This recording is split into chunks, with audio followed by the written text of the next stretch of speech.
140 horas de combate continuo, sin dormir, sin raciones, sin una maldita gota de esperanza de rescate. Cuando los analistas tácticos y los historiadores militares desclasificaron los informes de acción años después del incidente, la conclusión oficial en los pasillos del poder fue unánime. Lo que ocurrió en ese sector aislado era estadística, física y tácticamente imposible. Un equipo de operadores de élite, completamente aislado tras las líneas enemigas, rodeado por una fuerza paramilitar que los superaba en una proporción de 10-1. Días antes de la misión, un analista de inteligencia de bajo rango entregó un memorándum directamente a los comandantes de la operación. El documento era escalofriante y directo. Si los insertan en esas coordenadas bajo las condiciones meteorológicas actuales, los están enviando al matadero. El terreno devorará las señales de radio. Si algo sale mal, no habrá forma humana de sacarlos de ahí. Ignoraron la advertencia. Los altos mandos, cegados por la arrogancia y la urgencia política, dieron luz verde a la operación. Y tal como predecían los informes más sombríos, el plan se desintegró en el instante en que las botas tocaron el fango. Entraron sin refuerzos. La extracción nunca llegó. Pero lo inconcebible de esta historia no es el fracaso catastrófico de la planificación militar. Lo verdaderamente inconcebible es el resultado, porque cuando el humo se disipó y el polvo se asentó en ese valle de la muerte, la carnicería no fue la que el enemigo esperaba. Los cazadores terminaron siendo cazados. Piénsenlo por un segundo. ¿Cómo es que un grupo de hombres, abandonados a su suerte, sin apoyo aéreo cercano, sin artillería y con munición limitada, logra no solo sobrevivir, sino aniquilar sistemáticamente a una fuerza abrumadoramente superior? Para entender esta anomalía militar, primero tenemos que entender el abismo en el que fueron arrojados. Tenemos que diseccionar el problema imposible. Imaginen el terreno. No estamos hablando de un campo de batalla abierto y limpio, donde la superioridad tecnológica dicta las reglas del juego. Estamos hablando de un infierno topográfico, una cordillera escarpada, cubierta por un dosel selvático tan denso que bloquea el sol incluso al mediodía. Un microclima diseñado por la naturaleza para destruir equipos electrónicos y quebrar el espíritu humano. La humedad oxida las armas en horas, el lodo traga las botas. Y lo más letal de todo, la geografía crea una barrera natural impenetrable para las comunicaciones de alta frecuencia. En este valle, las radios no son más que pesos muertos en las mochilas de los operadores. Y aquí es donde la historia da un giro. El plan original dictaba una inserción rápida, un reconocimiento especial de 72 horas y una extracción limpia en helicóptero bajo la cobertura de la oscuridad. La doctrina militar moderna se basa en una red de seguridad casi invisible pero omnipresente. Los soldados de hoy entran en combate sabiendo que tienen un cordón umbilical que los conecta con la maquinaria bélica más poderosa del planeta. Tienen drones orbitando a miles de metros de altura, enviando video en tiempo real. Tienen cazas listos para arrojar fuego del infierno a 30 segundos de distancia. Tienen la fuerza de reacción rápida, o QRF por sus siglas en inglés, sentada en los rotores de los helicópteros, esperando el llamado de auxilio. Esa es la sabiduría convencional, la creencia profundamente arraigada de que la tecnología y la logística pueden salvar cualquier situación comprometida. Los manuales de la Academia Militar te enseñan que, si te ves superado en número, debes establecer un perímetro defensivo, buscar cobertura, establecer comunicación y solicitar apoyo de fuego masivo. Te enseñan a resistir hasta que llegue la caballería. Pero, ¿qué pasa cuando alguien corta ese cordón umbilical? La amarga verdad que ningún comandante quiere admitir es que esta dependencia tecnológica ha creado una vulnerabilidad táctica masiva. Cuando la extracción falla, la mayoría de las unidades convencionales colapsan. El pánico se filtra en la cadena de mando. Se aferran a la doctrina, forman un círculo de carretas y mueren lentamente. esperando un helicóptero que jamás va a romper el horizonte. Se convierten en objetivos estáticos, en presas. El enemigo en este valle conocía perfectamente esta debilidad. Sabían que si lograban bloquear las rutas de vuelo con fuego antiaéreo pesado y saturar las frecuencias de radio, los operadores quedarían aislados. La estrategia enemiga no era brillante, pero era brutalmente efectiva. Aislar, rodear y estrangular. Habían preparado una zona de aniquilación perfecta. Un embudo táctico donde cada ruta de escape preestablecida estaba minada y cubierta por ametralladoras pesadas. Cuando los helicópteros de inserción soltaron a los operadores y desaparecieron entre las nubes, la trampa se cerró de golpe. El primer indicio de que estaban caminando hacia su propia tumba fue el silencio. No el silencio de la selva, sino el silencio blanco y estático en los auriculares del operador de radio. Habían pasado apenas 20 minutos desde la inserción. El comandante del equipo intentó establecer el primer control de comunicaciones rutinario. Nada. Cambió de frecuencia. Nada. Levantó la antena de largo alcance, exponiéndose por unos segundos sobre el espeso follaje. Solo estática pura y abrasadora. Fue en ese preciso instante cuando el primer disparo rompió el aire. No fue un tiroteo aleatorio. Fue una emboscada en forma de L perfectamente coordinada, diseñada para barrer al equipo en los primeros 10 segundos de contacto. El fuego de ametralladora cortó los árboles a la altura del pecho, triturando la madera y el barro en una tormenta de astillas letales. Las explosiones de mortero comenzaron a caer con una precisión matemática, cerrando el flanco trasero e impidiendo cualquier retirada hacia la zona de aterrizaje original. El enemigo sabía que estaban ciegos y sordos. Esperaban que el equipo hiciera lo que dicta el manual: tirarse al suelo, buscar cobertura, devolver el fuego ciegamente y tratar desesperadamente de reparar la radio para pedir una extracción bajo fuego. El enemigo estaba preparado para aniquilar a un perímetro estático. Pero eso no es todo. Lo que los comandantes enemigos, y francamente, lo que los propios generales en el Pentágono no comprendieron, es que esta unidad en particular no operaba bajo la sabiduría convencional. No eran soldados de infantería regulares entrenados para depender de la fuerza de reacción rápida. Estos hombres habían sido condicionados, tanto física como psicológicamente, bajo un paradigma completamente distinto y oscuro del combate cercano. Mientras las balas trazadoras convertían la jungla en un infierno iluminado, el comandante del equipo tomó una decisión que violaba cada regla escrita en los protocolos de extracción de emergencia. Una decisión que, a los ojos de cualquier estratega de sillón, parecía un suicidio absoluto. En lugar de retroceder, en lugar de atrincherarse para esperar una extracción que jamás llegaría, el equipo abandonó todo su equipo de comunicaciones pesado.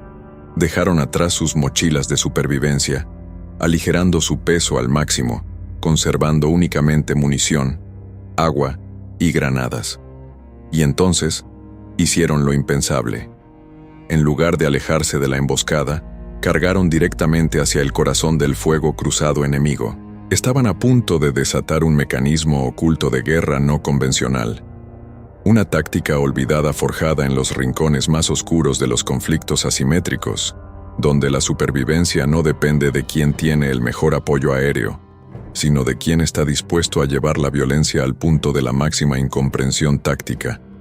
La extracción no iba a llegar, así que ellos iban a convertirse en su propia salvación, caminando a través de la sangre del enemigo. Cargar directamente hacia la boca del lobo es una frase que el público general suele usar a la ligera en películas o novelas de acción, pero en la doctrina militar pura, en la cruda y sangrienta realidad de un combate en la selva, correr deliberadamente hacia las bocas fulgurantes de las ametralladoras enemigas tiene un nombre muy específico en los manuales de táctica tradicional. Se llama suicidio. Pero aquí está la trampa. La sabiduría convencional a menudo se escribe con la sangre de aquellos que no tuvieron la imaginación o la brutalidad necesaria para reescribir las reglas en tiempo real. Para entender la magnitud y la locura de lo que este equipo acababa de hacer, primero debemos diseccionar la anatomía de su pesadilla. Pensemos en la emboscada en forma de L. Es, sin lugar a dudas, la formación táctica más letal concebida para la guerra de infantería en terrenos cerrados. Consiste en 2 brazos, un brazo largo paralelo a la ruta de avance de la patrulla y un brazo corto que cruza esa ruta, formando una barrera impenetrable. El área interior de esa L se conoce clínicamente como la zona de aniquilación. Cuando se inicia el fuego, las balas del brazo largo y del brazo corto se entrelazan. Crean una red tridimensional de plomo que viaja a velocidades supersónicas, triturando carne, hueso y equipo. Si estás dentro de esa zona, tu esperanza de vida se reduce a un cálculo matemático que se mide en milisegundos. La doctrina estándar, lo que se enseña a casi todos los soldados de infantería en el mundo libre, dicta una respuesta inmediata: romper el contacto, cubrirse, lanzar humo, devolver fuego de supresión y retroceder por donde vinieron mientras el radiooperador grita coordenadas para solicitar fuego de artillería o apoyo aéreo cercano. Es lógico, es racional, es el procedimiento operativo estándar, pero la lógica es exactamente lo que el enemigo estaba esperando. El comandante enemigo, un veterano endurecido por décadas de guerra de guerrillas, había estudiado minuciosamente las tácticas occidentales. Sabía que los soldados regulares, al ser golpeados en la zona de aniquilación, retrocederían instintivamente.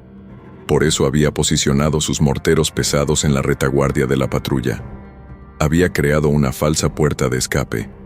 Si el equipo hubiera retrocedido siguiendo el manual, habrían caminado directamente hacia una cortina de explosivos de alto poder que los habría desmembrado antes de que pudieran dar 20 pasos. La retirada no era una opción. Era el clímax de la trampa. Y eso nos lleva a la decisión incomprensible del comandante del equipo. Al despojarse de sus equipos de comunicación, de sus raciones y de sus mochilas, no solo estaban aligerando su carga física, estaban cortando sus propios lazos psicológicos con la esperanza. Estaban aceptando un hecho aterrador. No hay red de seguridad. Nadie viene a salvarnos. Entraron sin refuerzos, y la extracción nunca llegó.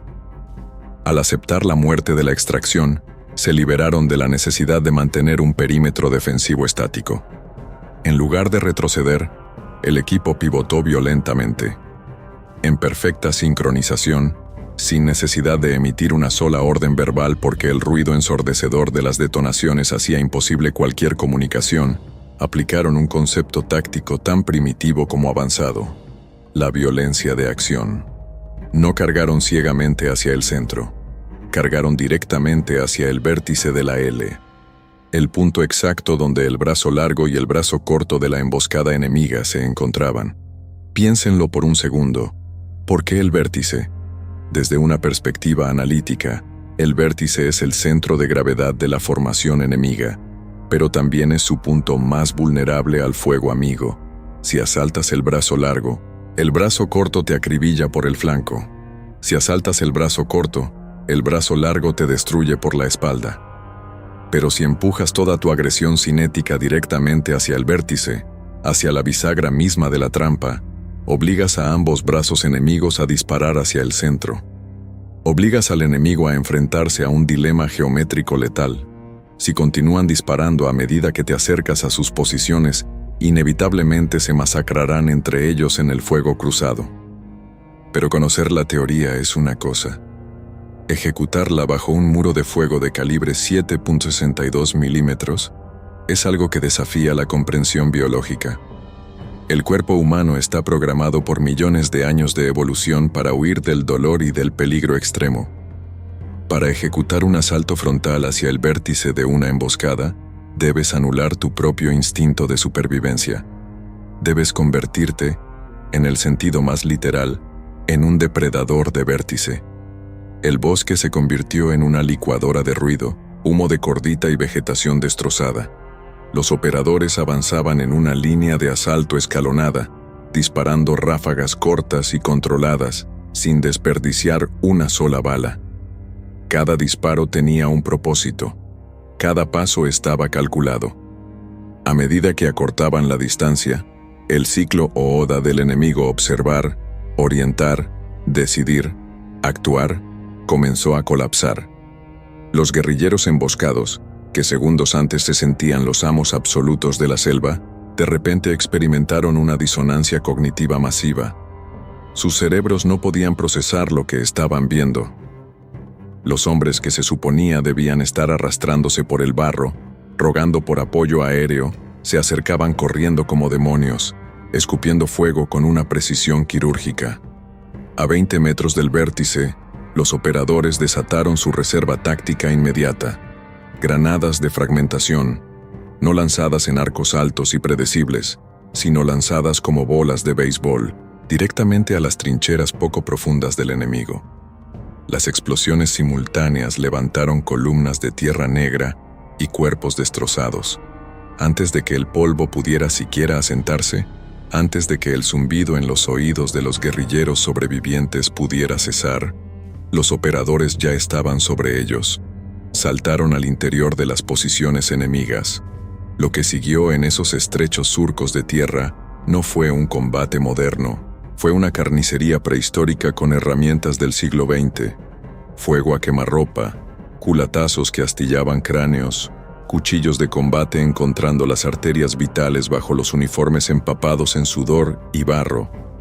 Fue un combate cuerpo a cuerpo tan íntimo, tan rápido y tan implacablemente violento, que las fuerzas enemigas en los extremos de la L ni siquiera se dieron cuenta de que su centro de mando táctico acababa de ser aniquilado. El vértice se había roto, la trampa geométrica había sido invertida. Los operadores acababan de capturar el punto de anclaje de la emboscada. Ahora, ellos tenían el terreno elevado relativo, y usaron las propias ametralladoras del enemigo, girándolas sobre sus afustes, para barrer los brazos restantes de la formación guerrillera. El cazador se había convertido en la presa en un abrir y cerrar de ojos. El pánico se apoderó de las filas enemigas. Sin su comandante, destrozado en los primeros segundos de la ruptura de la trinchera, la disciplina de fuego de los guerrilleros se desmoronó. Comenzaron a disparar de forma errática, alcanzando a sus propios compañeros en la confusión. Luego, simplemente se rompieron. Abandonaron sus armas y corrieron hacia la espesura de la selva. El silencio volvió a caer sobre la jungla.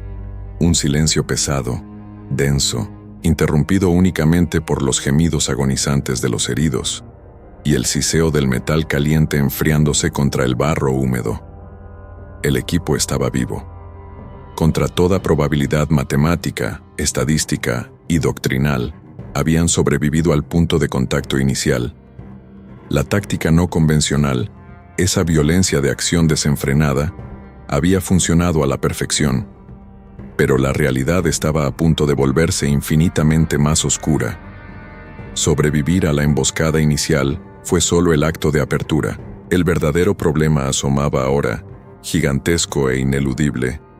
Habían gastado casi un tercio de su munición en esos 60 segundos de locura hipercinética. Estaban empapados en la sangre del enemigo, exhaustos, y la adrenalina comenzaba a abandonar sus sistemas, revelando heridas superficiales y contusiones profundas. Y lo más grave de todo, miraron a su alrededor y vieron los restos de sus equipos de radio de largo alcance destrozados en la zona de inserción inicial. Habían neutralizado la emboscada, sí. Habían conquistado un pedazo de terreno manchado de sangre en el medio de la nada. Pero estaban operando en un territorio controlado por miles de combatientes enemigos. El ruido de la batalla, las explosiones de los morteros que cayeron en la falsa ruta de escape, los ecos de las ametralladoras pesadas. Todo eso acababa de actuar como una campana de alarma a nivel masivo. Acababan de patear el nido de avispas más grande de la región, y lo habían hecho con la sutileza de un martillazo. Los comandantes enemigos en los campamentos circundantes ya estaban movilizando a cientos de refuerzos. Cazadores rastreadores, perros, artillería móvil. Se estaba cerrando un cerco invisible alrededor de ellos. Y para el Pentágono, para los comandantes que observaban los mapas a miles de kilómetros de distancia, este equipo simplemente había desaparecido del radar en el instante en que tocaron el suelo. Eran fantasmas, muertos en acción en lo que a los registros oficiales concernía, sin forma de pedir extracción, sin coordenadas que transmitir, sin apoyo aéreo cercano para limpiar el camino. La doctrina militar dice que cuando una unidad de operaciones especiales queda totalmente comprometida y aislada tras las líneas enemigas, deben iniciar el protocolo de evasión y escape, esconderse, moverse de noche, evitar el contacto a toda costa y rezar para llegar a una frontera amiga en un plazo de semanas. Pero, de nuevo, estamos hablando de un equipo que no jugaba con esas reglas. El comandante del equipo, limpiándose la sangre del rostro, miró a sus hombres. No había miedo en sus ojos, solo una fría y calculadora aceptación de la brutalidad que se avecinaba. Sabían que tratar de esconderse en esa selva con cientos de guerrilleros buscando su rastro era solo una forma más lenta de morir. La evasión ya no era una posibilidad. Si querían salir vivos de ese país, no iban a poder hacerlo arrastrándose en las sombras. Iban a tener que hacer algo tan audaz, tan espectacularmente suicida a los ojos del alto mando militar, que haría que la ruptura de la emboscada en forma de L pareciera un simple calentamiento. No iban a evadir al enemigo, iban a desatar una guerra de desgaste no convencional, un paso a la vez, creando tanto caos y destrucción en su camino que el propio ejército enemigo desearía nunca haber disparado esa primera bala. La verdadera cacería acababa de comenzar, y los fantasmas que el Pentágono daba por muertos estaban a punto de reescribir la historia táctica moderna, convirtiendo su aislamiento absoluto en su arma más letal. La doctrina tradicional de supervivencia, evasión, resistencia y escape, conocida en los círculos militares como SERE, es muy clara cuando se trata de una unidad comprometida detrás de las líneas enemigas.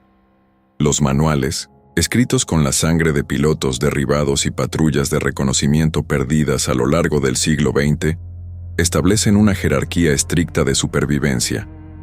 Te dicen que minimices tu huella, que te muevas exclusivamente durante las horas más oscuras de la noche, que entierres tus excrementos, que camines sobre rocas o a través de corrientes de agua para no dejar rastros, y que, bajo ninguna circunstancia, inicies contacto con el enemigo. El objetivo es volverse invisible, convertirse en un agujero negro táctico y rezar para que la maquinaria de rescate logre triangular tu posición antes de que mueras de hambre, sed o por una bala enemiga. Pero aquí está la falla fatal en esa sabiduría convencional, una falla que este equipo de operadores entendió en el instante en que vieron sus radios destrozadas. La invisibilidad solo funciona cuando el enemigo no sabe que estás allí. Piénsenlo por un segundo. Cuando acabas de detonar media tonelada de explosivos y has aniquilado a una patrulla entera de avanzada en una emboscada fallida, la invisibilidad ya no es una opción táctica viable. El enemigo ya sabe exactamente en qué cuadrante estás. Tienen perros rastreadores entrenados para oler el miedo y la pólvora a kilómetros de distancia. Tienen cazadores locales que conocen cada rama, cada cueva y cada sendero de esa selva mejor de lo que tú conoces el patio de tu propia casa. Tratar de jugar al escondite contra una fuerza de 1000 hombres en su propio territorio no es evasión. Es un suicidio en cámara lenta. Es simplemente esperar a morir cansado. Y eso nos lleva al mecanismo oculto, a la brillantez táctica y casi psicópata de lo que esta unidad decidió hacer a continuación. Si no podían esconderse y no podían pedir extracción, iban a utilizar la única ventaja que les quedaba, la arrogancia del enemigo. El alto mando enemigo, al recibir los informes del tiroteo inicial, cometió el clásico error de la guerra convencional. Asumieron que la fuerza estadounidense, al verse superada en número y sin apoyo aéreo, correría inmediatamente hacia la frontera más cercana o hacia una zona de extracción predeterminada. Desplegaron sus tropas en un patrón de abanico, creando una red de contención diseñada para atrapar a los estadounidenses mientras huían desesperadamente hacia la seguridad. Pero el equipo no huyó hacia la seguridad. Dieron media vuelta y marcharon directamente hacia el corazón de la bestia. Se movieron hacia el centro de gravedad del enemigo, hacia los propios campamentos base desde donde se estaban lanzando las patrullas de búsqueda.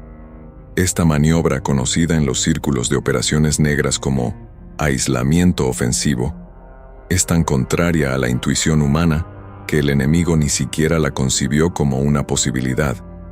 Las tropas enemigas miraban hacia afuera, esperando cazar presas en fuga. Jamás miraron hacia adentro, jamás consideraron que las presas se estaban infiltrando en su propio perímetro para convertirse en los cazadores. La primera víctima de esta nueva estrategia no fue un soldado, sino la psicología de toda la fuerza enemiga. A la mañana siguiente de la emboscada inicial, una patrulla enemiga de rastreo, liderada por 2 perros de ataque, fue encontrada aniquilada a menos de 1 kilómetro del campamento base principal. No hubo disparos, no hubo explosiones que alertaran a las tropas cercanas.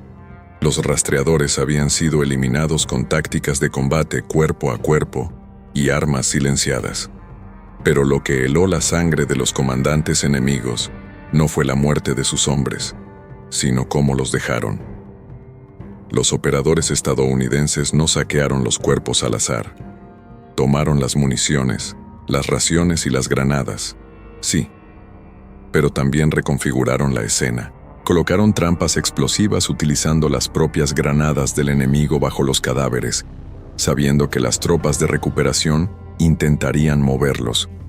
Cuando la segunda patrulla llegó para recuperar a sus caídos, la detonación resultante mató a 3 hombres más e hirió gravemente a otros 5. En menos de 24 horas, el equipo había transformado su mayor debilidad, la falta de suministros y refuerzos, en una cadena de suministro letal impulsada por el propio enemigo.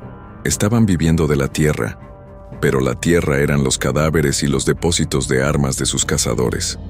Pero no se detuvieron ahí. La guerra física era solo el comienzo.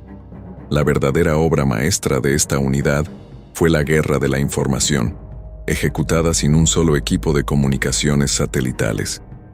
Al haber eliminado a esa primera patrulla de rastreadores, los operadores capturaron una radio VHF de corto alcance del enemigo. En lugar de intentar contactar al Pentágono en frecuencias que seguramente estarían bloqueadas o monitoreadas y que no tenían el alcance suficiente para llegar a un satélite, utilizaron la radio para infiltrarse en la red táctica local de la guerrilla. Uno de los operadores, que dominaba perfectamente el idioma y los dialectos locales, comenzó a escuchar. Pasaron horas en la oscuridad, bajo la lluvia torrencial de la selva, empapados, cubiertos de barro para ocultar su firma térmica, simplemente escuchando las órdenes enemigas. Entendieron rápidamente cómo se estaban coordinando los batallones de búsqueda. Entendieron sus códigos de llamada, sus puntos de encuentro y sus frecuencias secundarias. Y entonces, armados con esa inteligencia, comenzaron a inyectar veneno puro en el sistema nervioso del enemigo. Transmitieron informes falsos de avistamientos en sectores completamente opuestos a su posición real. Utilizando los códigos de llamada correctos, el operador estadounidense imitó el pánico bajo fuego, reportando que su supuesta patrulla estaba siendo masacrada por los estadounidenses en el cuadrante norte. Los comandantes enemigos, desesperados por reclamar la gloria de la captura, desviaron compañías enteras de infantería ligera hacia esos sectores vacíos. Peor aún, en la densa selva, donde la visibilidad es de apenas unos metros, 2 unidades enemigas que convergían rápidamente en la misma posición falsa, terminaron confundiéndose entre sí. El resultado fue catastrófico para la fuerza cazadora. Se desencadenaron tiroteos masivos de fuego amigo. Las tropas enemigas se estaban matando entre sí en la oscuridad, disparando a las sombras, aterrorizadas de enfrentarse a los fantasmas estadounidenses que parecían estar en todas partes y en ninguna al mismo tiempo. Esa es la diferencia entre un soldado convencional y un operador de este calibre. Un soldado ve un ejército rodeándolo y ve la muerte inminente. Estos hombres vieron un ecosistema cerrado, masivo y torpe, y descubrieron cómo usar el propio peso del enemigo para aplastarlo desde adentro. Al paralizar las comunicaciones con desinformación, fragmentaron una fuerza de 1000 hombres en pequeñas unidades aisladas, confundidas y paranoicas. Aprovechando el caos monumental que habían creado, el equipo comenzó a moverse a través de las inmensas brechas en la red de búsqueda. Ya no estaban evadiendo, estaban navegando estratégicamente a través de una zona de guerra que ellos mismos habían desestabilizado. Pero el desgaste físico era innegable. Habían pasado 72 horas sin dormir. El agua que bebían provenía de charcos filtrados a través de tabletas químicas de purificación. Las heridas menores de la primera emboscada amenazaban con infectarse en el implacable calor tropical. Sus cuerpos estaban consumiendo músculo para mantenerse en movimiento, y cada paso pesaba como si llevaran plomo en las botas. Y sin embargo, la extracción seguía sin existir. Para el mundo exterior, seguían siendo fantasmas, expedientes sellados con el temido sello de desaparecidos en acción. El Pentágono ya estaba preparando las cartas en papel membretado para los familiares, mientras en el Pentágono, los analistas de inteligencia estudiaban imágenes satelitales térmicas, confundidos por los inexplicables estallidos de violencia y tiroteos en el lado enemigo de la frontera, incapaces de comprender que sus hombres muertos eran los directores de esa sinfonía de destrucción. Habían logrado sobrevivir lo impensable, pero la realidad matemática del campo de batalla estaba a punto de alcanzarlos. Por cada patrulla que engañaban, por cada trampa explosiva que funcionaba, el cerco enemigo, aunque magullado y sangrando, se estaba apretando. El comandante enemigo, dándose cuenta de la humillación táctica a la que estaba siendo sometido, tomó una decisión radical. Canceló todas las patrullas móviles. Ordenó un alto el fuego total y estableció un cordón estático de 360 grados, hombro con hombro. Ya no iban a buscar en la selva. Iban a quemarla, cuadrante por cuadrante, empujando a los estadounidenses hacia un cuello de botella natural del terreno, un escarpado acantilado rocoso que no ofrecía ninguna vía de escape, flanqueado por un río de aguas bravas imposible de cruzar. La trampa final se estaba cerrando. Las tácticas de guerrilla, los engaños por radio y los asesinatos silenciosos ya no funcionarían contra un muro sólido de ametralladoras pesadas y lanzallamas que avanzaba lenta, metódica e inexorablemente hacia su posición. El equipo, exhausto, casi sin munición real de sus propias armas y operando con rifles capturados que se encasquillaban por la suciedad, se encontró de espaldas al vacío. La extracción nunca llegó. El asalto final del enemigo era inminente, y la decisión que tomarían en los siguientes minutos en el borde de ese acantilado desafiaría no solo la doctrina militar, sino los límites absolutos de la resistencia humana y la gravedad misma. La doctrina militar convencional dicta que, cuando una unidad ligera es acorralada contra un obstáculo geográfico infranqueable por una fuerza abrumadoramente superior, solo existen dos opciones. La primera es la rendición, una opción que para los operadores de fuerzas especiales en este teatro de operaciones equivalía a una sentencia de tortura prolongada y muerte televisada. La segunda es lo que en la jerga militar se conoce como la defensa de El Álamo. Atrincherarse, establecer sectores de fuego entrelazados, gastar la última bala y obligar al enemigo a pagar en sangre por cada centímetro de terreno antes de la inevitable aniquilación. El comandante enemigo, un veterano táctico que había sido humillado durante 3 días consecutivos, contaba exactamente con eso. Quería esa última batalla. Quería exhibir los cuerpos acribillados de estos fantasmas estadounidenses para restaurar la moral de sus tropas destrozadas. Por eso ordenó que el avance fuera lento, metódico y aplastante. Quería que los estadounidenses vieran y escucharan cómo se cerraba la mandíbula de la trampa. El crujido de la selva ardiendo por los lanzallamas, el traqueteo metálico de las cintas de munición de las ametralladoras pesadas siendo alimentadas en la oscuridad. Todo estaba diseñado para quebrar la psique del equipo antes de quebrar sus cuerpos. Piensen en esto por un segundo.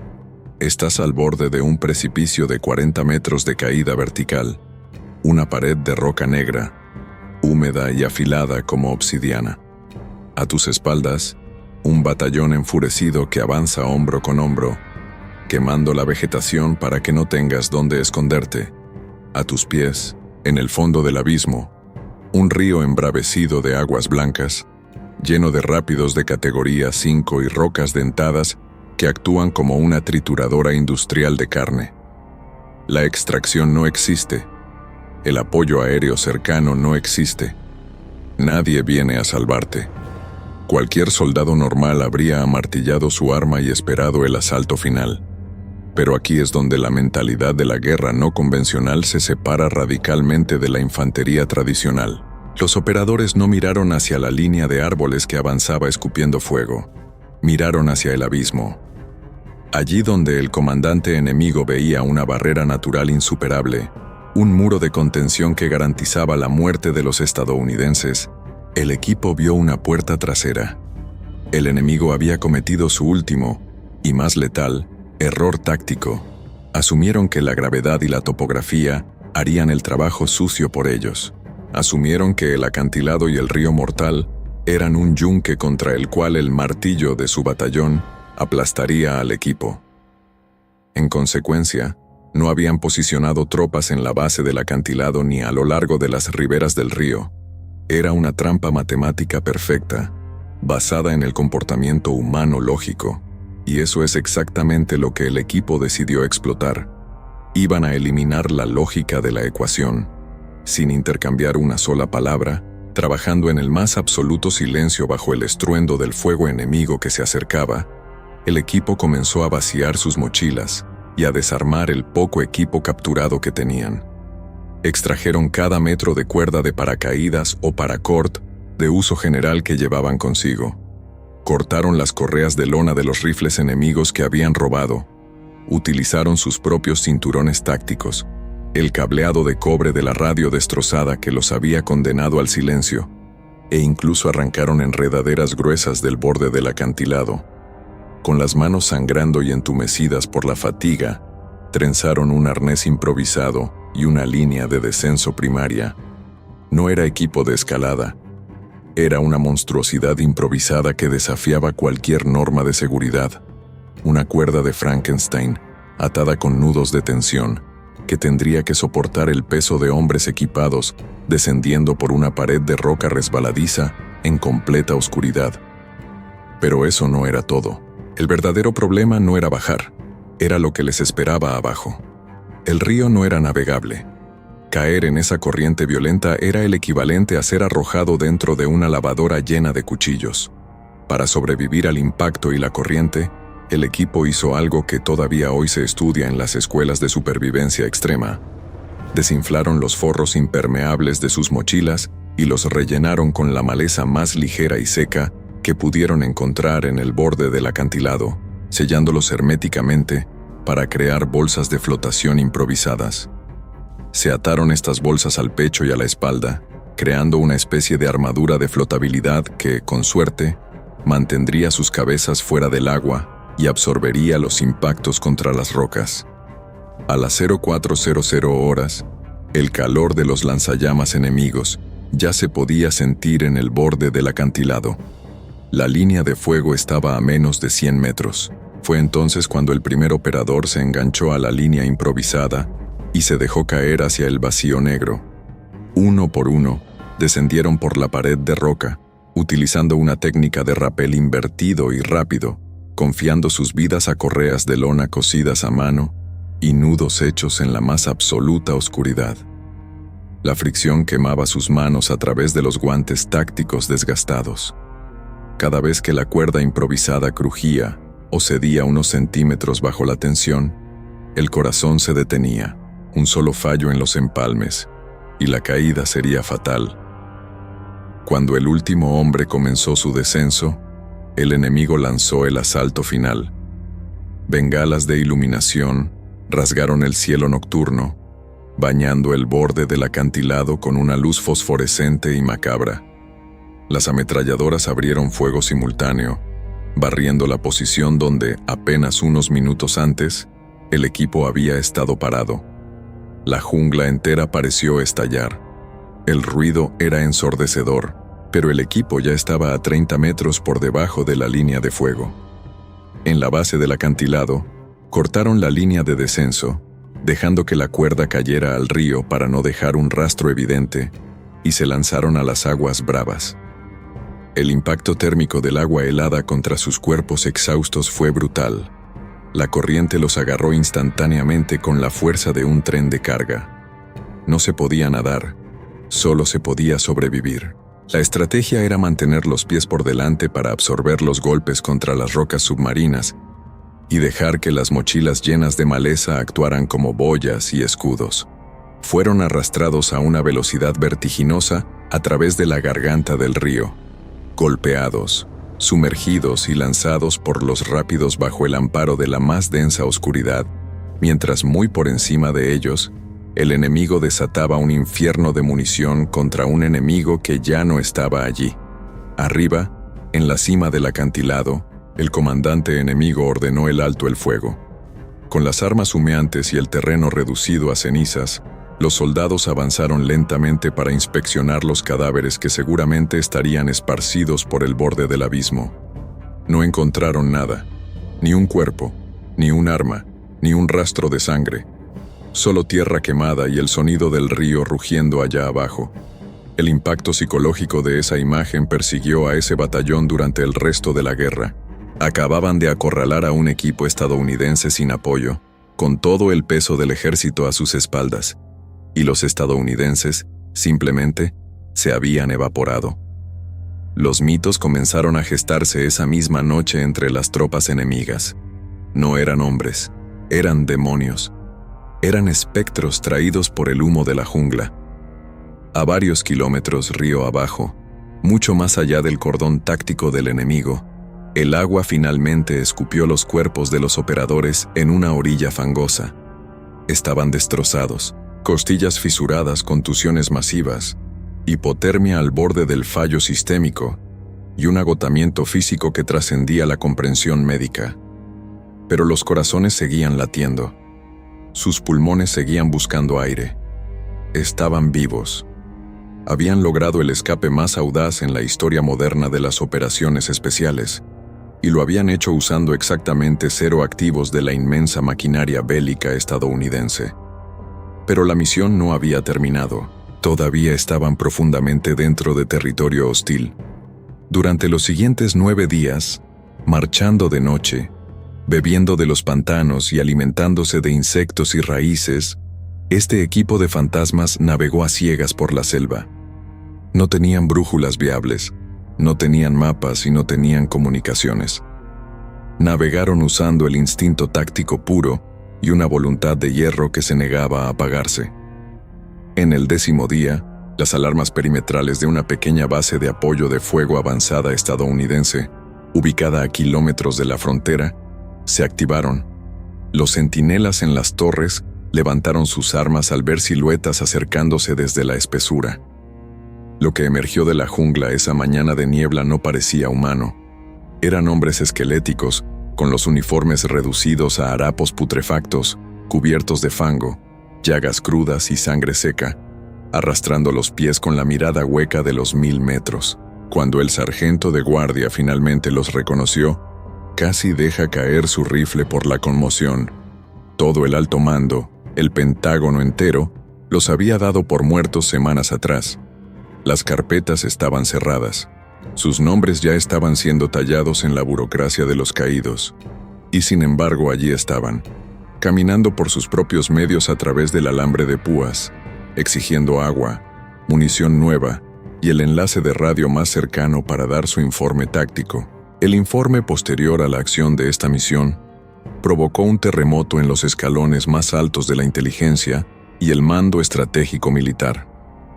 Los generales leyeron con incredulidad cómo una unidad aislada había destrozado un regimiento entero mediante la guerra psicológica pasiva, había sobrevivido a un asedio total sin disparar un solo tiro convencional en la etapa final, y había utilizado las leyes de la física y el terreno inexplorado para escapar de una muerte matemáticamente garantizada.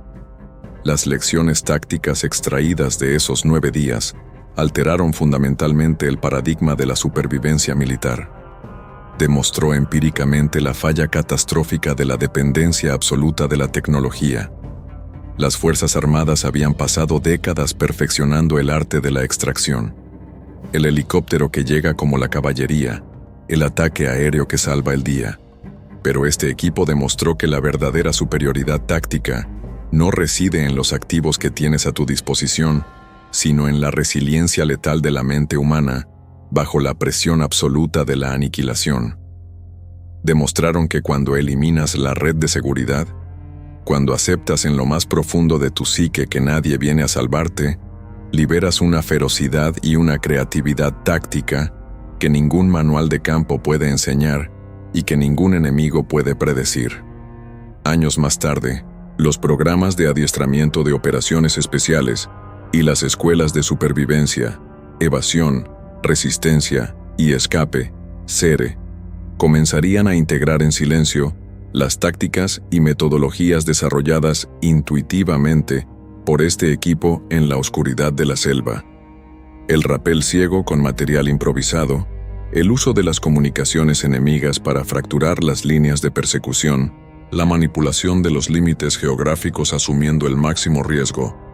Todo ello se convirtió en la doctrina negra, compartida en susurros entre las fuerzas de élite.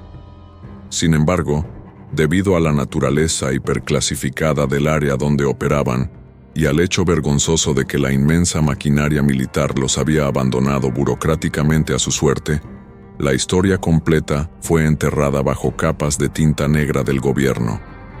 No hubo medallas de honor en audiencias públicas.